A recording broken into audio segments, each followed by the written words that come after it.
Today I am in Azerbaijan, in the exclave of Nakhchivan, and I am taking an old Soviet train down along the border of Iran to the border town of Julfa. Come and see what it's like to ride on one of the oldest trains still running in Azerbaijan. First I had to leave my hotel, but the staff didn't want me to go to the train station because they said there wasn't a train, and even if there was, I shouldn't take it, as the bus is 3 times faster. Luckily one of their dads turned up to drive me, and he spoke Russian, and he better understood why a weird foreigner would want to get the train. Ordubad или Julfa, я не знаю, может быть нет поезд, я не знаю, но если поезд, я хочу, потому что я очень нравится поезд. Да. Я знаю, маршрутка это быстрее, да, но поезд это интересно для меня. Ясно, понял. Both Nakhchivan City Station and Julfa Station were constructed in the Russian Tsarist period and opened in 1908 as a way of connecting Russia to the Persian border via Tbilisi, which is now in Georgia, and Kars, which is now in Turkey. And today the train still runs to the Iranian border, where it connects with trains heading towards the Iranian capital, Tehran. Today we will be travelling on a train pulled by a VL-8 locomotive, or a Vladimir Lenin 8. Which was produced in the Soviet Union from 1955 until 1967 at the Tbilisi Electric Locomotive Factory, whose logo we can see in both Russian and Georgian on this train. The carriages are Ammendorf-type wagons which were produced in East Germany for the Soviet Union. I really hope they don't bulldoze these and replace them with new ones, because these are really stylish, I think. Ticket bought, and it cost me a whole 50 kopecks. Quepiks? Quepik? How do I say this? Geopolitical. Sounds like he's from Hull. Success! There is a train, and I'm going to be getting on it. So, happy days. I think it's the train that goes to Iran. So yeah, we're going to go to Julfa again. Let's go. It's getting close to time, so not wanting to be left behind, it's time to climb aboard and find a seat. Julfa? Julfa. Cheers. So, this is the train going to Julfa. It's also going to Iran. Julfa. Julfa. 2 cities on the border with the same name. We've seen that before, actually. So, this train is going to Iran. I don't think you'd catch it for any other reason, because to get from Nakhchivan city to Julfa, the train is going to take like 3 times as long as the bus. And is a lot more inconvenient.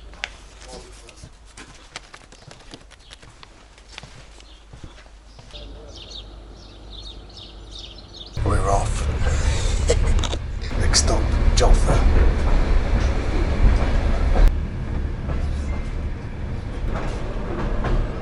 So it looks as though they're doing some request stops as well. This one's just stopped. This one's just stopped in the middle of seemingly not very much and let some people on and let some people off. The border of Azerbaijan and Armenia has been closed since at least the time of the Nagorno-Karabakh War in 1994. That's true. The borders being closed has meant that Nakhchivan has been cut off from Baku and the rest of Azerbaijan. After Azerbaijan's victory in the Second Nagorno-Karabakh War of 2020, one of the conditions for peace was connecting Baku with Nakhchivan and beyond via a corridor through Armenia. This would mean linking the pre-existing working railway lines with the defunct, sometimes destroyed, former Soviet lines. However, this railway would run straight across Armenia, and it's even been suggested that the bottom corridor next to Iran could just be given to Azerbaijan, totally ending Nakhchivan being an exclave altogether. Iran does not like this suggestion at all, let alone what Armenia thinks. It remains to be seen what deal Armenia and Azerbaijan will be able to do, but Azerbaijan has already started work on reconstructing some of the lines, whilst Turkey has started work on a rail link between the city of Kars and Nakhchivan. So this railway, whilst at the moment only operating very infrequently and only short distances, this railway is about to get very, very important. We're just about to run alongside, smack bang alongside Iran, alongside this river. Look, we can see that vehicle over there with the Iranian flag colours, the green, the white and the red. Little power station here, that's still in Azerbaijan. Oh yeah, look, That one's got Azeri colours. The blue, the red and the green. Aha. Ah, they're like twins, like a twin hydroelectric dam. You never dreamed you'd see the day where you'd see the twin Azeri-Iranian hydroelectric dam. I think I might go to Magaluf next summer. Iran! There she is. Oh, alright, okay. Everything on the other side of the river is Iran. So there it is. There is Iran. Now you may be wondering why I'm getting excited about seeing Iran. Well, that's because I've got a British passport, and as such I cannot travel to Iran independently. So for me, this is about as close as I can get for now. There you go, there's the Church of the Holy Mother of God. I'm going to find out some more information about that. And then up from there it says there's the Monastery of Saint Stephanos. Where are you? A little outcrop of Christianity in Iran, now you know. You see that Armenian church there, look at it. Very Armenian in style. There's just an Armenian church and then it just, you know, stops at the border of Iran. Yes, there's several Armenian churches on the Iranian side. Obviously, there's lots on the Armenian side, as well as the relics of some on the Turkish side.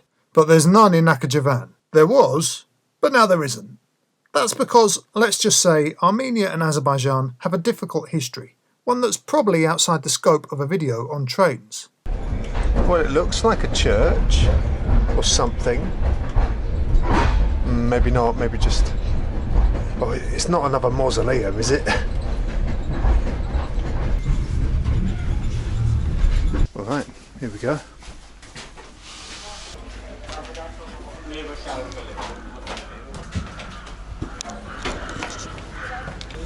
Oi. Yeah, boy! I've got to do my Francis Bourgeois. Off he goes.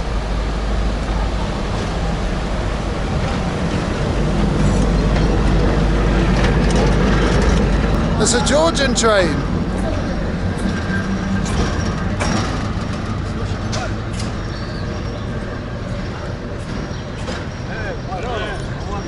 Hello, very good. Inglaterra. Да, я из Англии. Да, немного. Раньше вот это, видишь, это здание, это царь Николай слыхал, император Никола. I hope you enjoyed this train video. If you want to see more nonsense from me in Azerbaijan and exclaves and other assorted places, then stick around, subscribe and all the rest of it. If not, see you again, or not. Goodbye.